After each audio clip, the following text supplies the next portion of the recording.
प्रियंका जी को सेहरा या राहुल जी नहीं पहुंचे इसका सेहरा। मैं इनसे पूछना चाहता हूं कि हिमाचल की हार का सेहरा जेपी नड्डा जी को है या फिर नरेंद्र मोदी जी को है?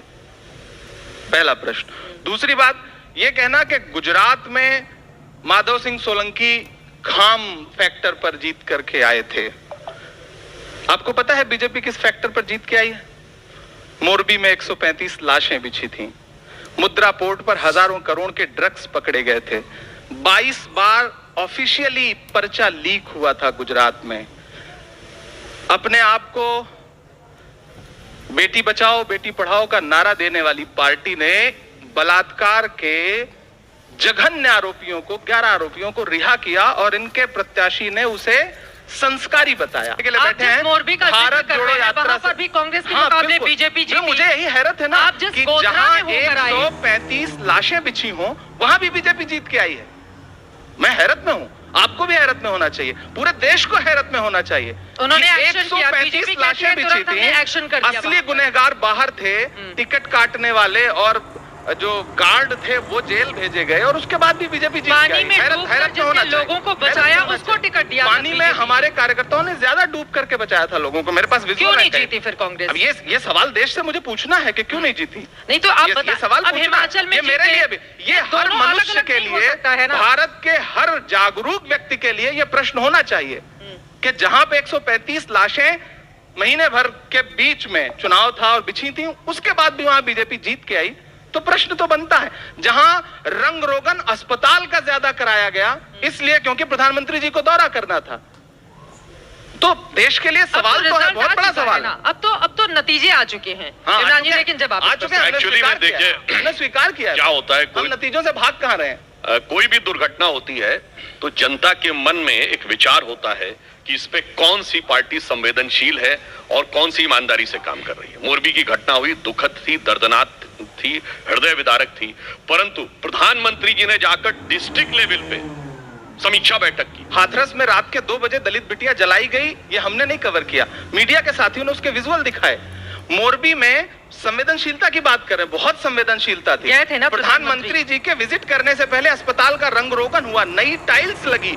जितना ध्यान अस्पताल के रंग रोगन में लगा, रख रखाव में लगा, उतना पुल के रख रखाव में लगा होता तो मौतें नहीं होती। पीएम ने तो नहीं कहा होगा ना कि रंग रोगन करवाइए। किसने करवाया? आपने पूछा, आपने नहीं पूछा होगा। जो वहाँ के गृह मंत्री थे, मैंने पूछा था। चित्रा जी, जो माहौल है वहाँ पे प्रश्न पूछ ही नहीं सकती मेरे साथ। आप ये प्रश्न वहाँ पे पूछ ही नहीं सकती। ये प्रश्न पूछने का माहौल नहीं रहा। 135 लाशें बिछी हुई, हमने लाइव सेशन चलाया था। संवेदनशीलता का आलम यह है कि उधर हमने पूछा था कफन बनाए जा रहे थे और इधर प्रधानमंत्री जी कपड़े बदल के उद्घाटन कर रहे थे, झंडी दिखा रहे थे। ये महाराष्ट्र में आते हैं तो सावरकर जी के खिलाफ बोलने लगते हैं, और इससे ज्यादा राजनीतिक बुद्धिमत्ता किसे कहेंगे कि आके कहते हैं गुजरात का चुनाव और कहते हैं गुजरात में फैक्ट्री क्यों चली गई।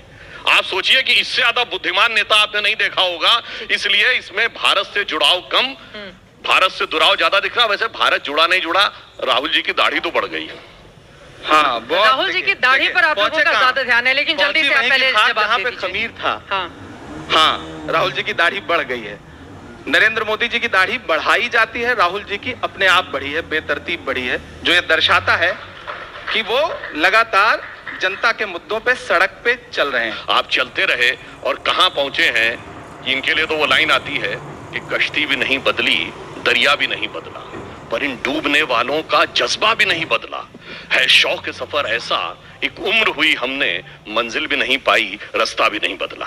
अब इसी अंदाज में जवाब देना होगा इमरान जी। सुधांशु जी, हाँ। ये कह रहे हैं कि हाँ हम ऐसे रास्ते पर निकले हैं। हाँ, चट्टान बने हम होंगे खड़े, जो भी आंधी का रास्ता है, हम उस रास्ते पर निकले हैं जो कि गांधी का रास्ता है। हम गांधी के रास्ते पे निकले। आप गांधी के रास्ते को बुरा मानते हैं? कैसे परिवर्तित होते? इमरान जी, लेकिन आप कैसे कर सकते हैं? देखिए 2024 के इलेक्शन, चित्रा जी, जो हर जालिम से टकराएगी वो आंधी बनाऊंगा। नए अंग्रेज आए हैं, नया गांधी बनाऊंगा। तो बीजेपी जैसी इतनी बड़ी पार्टी से कैसे लड़ेगी कांग्रेस? आप जब इतनी बड़ी कहती हैं तो इतनी पे इतना जोर क्यों देते हैं? कितनी बड़ी है? 1231 विधायक उनके हैं, 700 कुछ विधायक हमारे, इतनी भी बड़ी नहीं है ना। 303 सांसदों वाली पार्टी है। एक दिन ये 2 थे, हाँ। आज यहाँ पहुंचे हैं, फिर 2 पे पहुंच जाएंगे। हो तो उसके 4 साल पहले ही तो बीजेपी बनी थी ना। जब आप इतनी कहते हैं तो बड़ा प्रेम लगता है, तो उसके 4 साल पहले ही बनी थी बीजेपी। और आप सोचिए, कांग्रेस देश की सबसे पुरानी पार्टी है। हार जीत उतार चढ़ाव राजनीति का हिस्सा है, लोकतंत्र का हिस्सा है। इसे हम भी स्वीकार करते हैं, इसे इन्हें भी स्वीकार करते हैं। मोदी युग लेकिन जब ये से शुरू स्वीकार हुआ है, नहीं लगातार करते। ग्राफ गिरा नहीं है मोदी कांग्रेस पार्टी का। युग क्या? युग या तो सतयुग होता है, या तो द्वापर होता है, या तो कलयुग होता है, या तो त्रेता होता है। मोदी युग क्या है?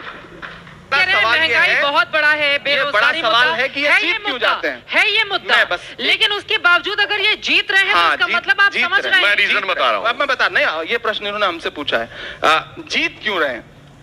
अब ये मत कहिएगा ईवीएम में गड़बड़ी है, नहीं, फिर वो ईवीएम गुजरात में चुनाव में वैसे अच्छा रहा। ये बिल्कुल नहीं कहूंगा कि चुनाव में ईवीएम को किसी ने दोष नहीं दिया है, ये अच्छी बात है। गड़बड़ी है। मैं ये भी नहीं कहूंगा कि मीडिया में गड़बड़ी है, ये भी नहीं कहूंगा। देखिए मीडिया के, मैं ये भी नहीं कहूंगा कि नहीं इमरान प्रताप जी, अब तो नहीं चलेगा। देखिए गलत जगह आपने टोका है, गलत जगह। तुम्हारी बज़्म के बाहर भी एक दुनिया है मेरे हुजूर, बड़ा जुर्म है ये बेखबरी।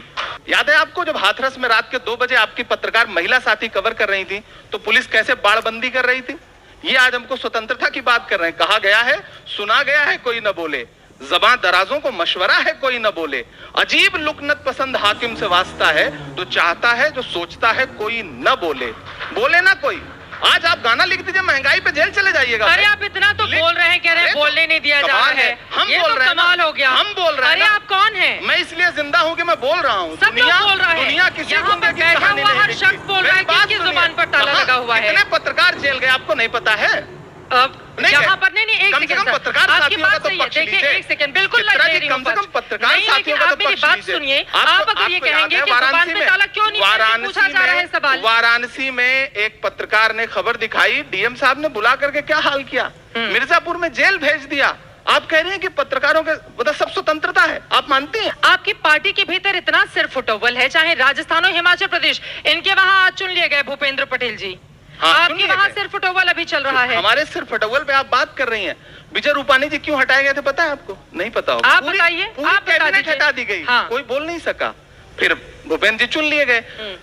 उत्तराखंड में 3 मुख्यमंत्री बदले गए, किसी ने चूं की नहीं की ना, कर ही नहीं सकते, कर ही नहीं सकते। हमारे यहाँ लोग बोल रहे हैं, लोकतंत्र है, निकल लेते हैं दूसरी तरफ, आंतरिक लोकतंत्र है। हमारे लोग बोलेंगे नहीं तो मीडिया को मसाला कैसे मिलेगा? तो अच्छा है, कारोबार चल रहा है ठीक। जब ये देश स्वतंत्र हो रहा था और देश के प्रथम प्रधानमंत्री पंडित जवाहरलाल नेहरू जो 15 अगस्त 47 को प्रधानमंत्री नहीं बने, तो 2 सितंबर 1946 को कैबिनेट मिशन प्लान के तहत अंतरिम सरकार के प्रधानमंत्री बने थे। अप्रैल 46 में कांग्रेस की मीटिंग बुलाई गई कि जो कांग्रेस का अध्यक्ष होगा वही अंतरिम सरकार का नेतृत्व करेगा, और उसके लिए जो वोटिंग हुई तो